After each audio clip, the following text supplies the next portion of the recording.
say I have all the time to do the things that I need to do with time to spare, to do the things that I want to do.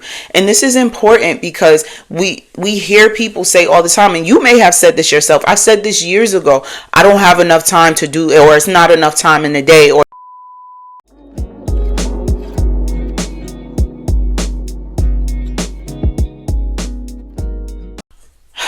your dreams, that cliche that we hear, if your dreams don't scare you, they're not big enough. But it's not that our dreams aren't big enough that they don't scare us. It's the work that is big that scares us. And that's the part that we miss out on. We realize when we take the next step, that means we must take the next step. And so one of the things that babies don't think about when they are learning to walk or run or just learning they don't consider failure.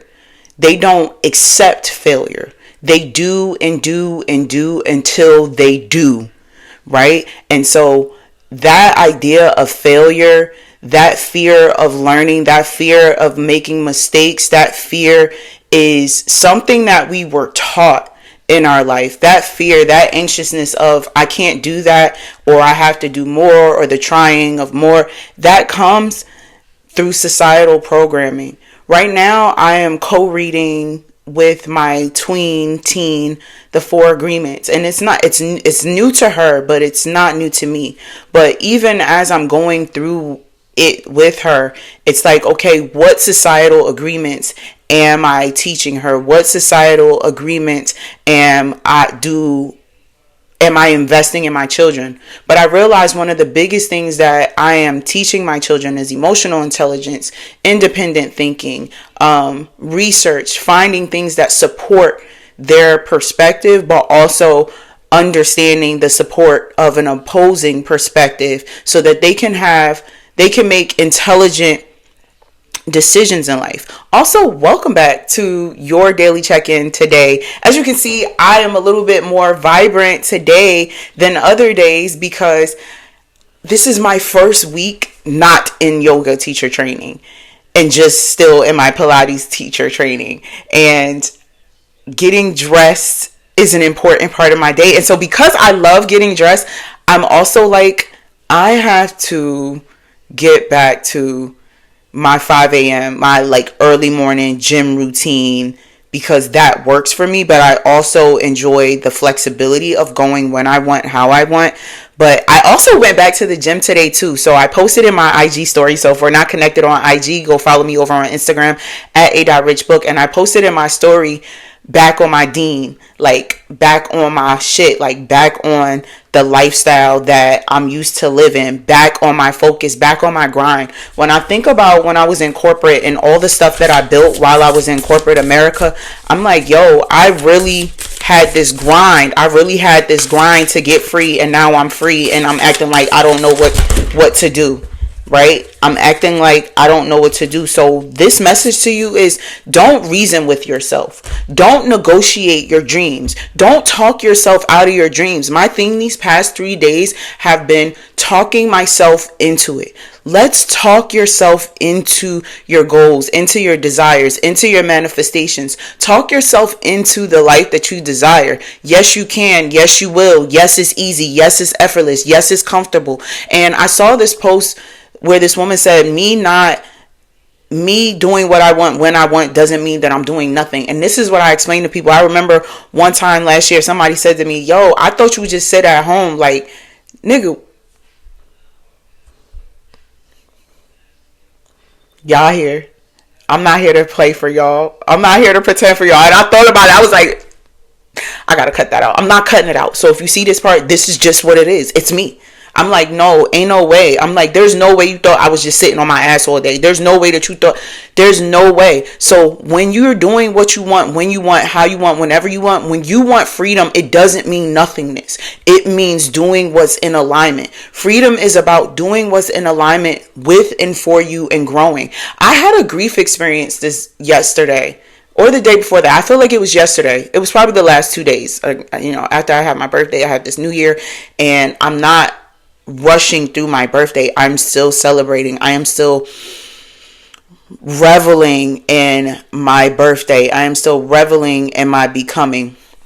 And so people don't talk about the ascension, the grief that comes with deciding, with choosing and being. You are grieving the old versions of yourself. You are grieving your old identity. You are grieving the version of yourself that held people so closely. Like me giving people back their shit, like my loved ones, me like setting boundaries within myself and for my loved ones has been something so new for me. It has been something so, it's just new. It's just new. It's just new. It's just new for me. It's literally just new for me. It's literally just new for me. And that grief hurts.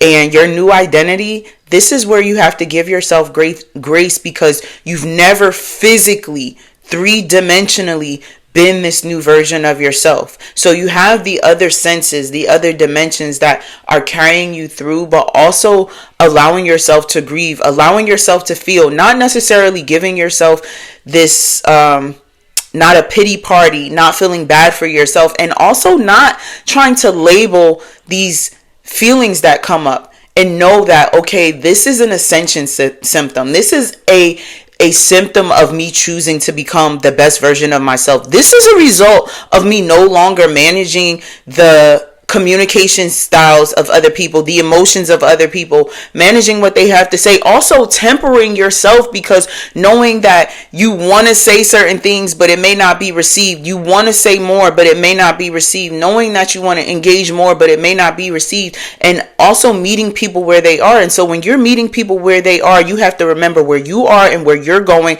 and what that looks and feels like, and how just there's no more negotiating with your dreams, y'all. There's no more negotiating with your affirmations. There's no more. Right before I came on here, I was like, wow, I really have all the time. And this is my affirmation. So Average Life Affirmations is there, averagebooks.com. Average Life Affirmations. And I say I have all the time to do the things that I need to do with time to spare, to do the things that I want to do. And this is important because we hear people say all the time, and you may have said this yourself. I said this years ago. I don't have enough time to do, or it's not enough time in the day, or there's not enough hours. There's enough hours in the day for me to do every single thing that I need to do with time to spare, to do all the things that I want to do. There's enough money and abundance flowing through your life, my life, everyone's life, to pay our bills on time and in full, with money, so much money left over to do all the things we wish to do and we desire to do. Life is so amazing. Life is so good. And this is your reminder, yo. This is your daily check-in reminder that you can, that you have to talk yourself into it, despite the ascension symptoms that come, because those ascension symptoms come and it's easy for us to go back into our shell. It's easy for us to say, no, I'm going to just do this over here. I'm going to just play it cool over here. I'm going to just do this right here. When no, you really need to do the next thing. You really need to do the next thing. My daughters recorded their first 2 YouTube videos this morning, and I'm like, okay, I cannot be the reason that they are slowed down. I won't be the reason that they are slowed down. I had to do my part to ensure that my babies are pursuing their dreams. And that's what happens, right? We have the memories of adults in our lives who've done the best that they could with what they knew, with what they understood. And now it's your responsibility in your adult life to do more for yourself based on the new information that you're gathering. It's okay to change your mind. It's okay to change your perspective. It's okay to change your personality. My personality has changed over the years. The core of who I am, my authentic self, is still the same. I've been the same Amber in every single environment, and I will continue to be the same Amber in every single environment and lifestyle and timeline. But as far as my calm, my responsive, my anxiousness, my fear, the things that I feared, the insecurities that I once had, I get to settle into this woman who is a student of the universe, this woman who is aligned with her divine feminine energy, this woman that aligns with the divine mother, with the divine creator, the balance of the universe, this woman that understands that she is created of the same things that the stars are created with. Like that I am just as magical as something that we can't even physically touch. That's how we have to start seeing ourselves. So y'all, I've been telling y'all I got this big shit coming, and I'm just saying thank you for being here. I don't take you guys watching for granted. So when I see the 200 views, then I see the 10 views, then I see the 2 views, then I see the 1 view.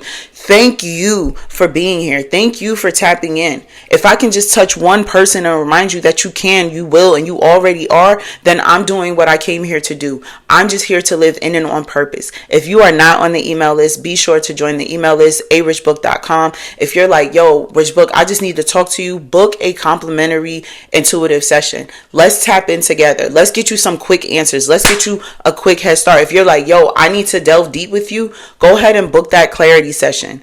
Go ahead and book that clarity and activation session, and let's dive into it. Those have been my favorite. If you're local to the Triangle, we have a retreat you can sit with us coming up for the ladies, June 6th. So be sure to tap into that. And I'm letting y'all know, probably, maybe not tomorrow, maybe tomorrow, my girls will have their first YouTube video posted. I'm going to say by the end of the week. Look at that.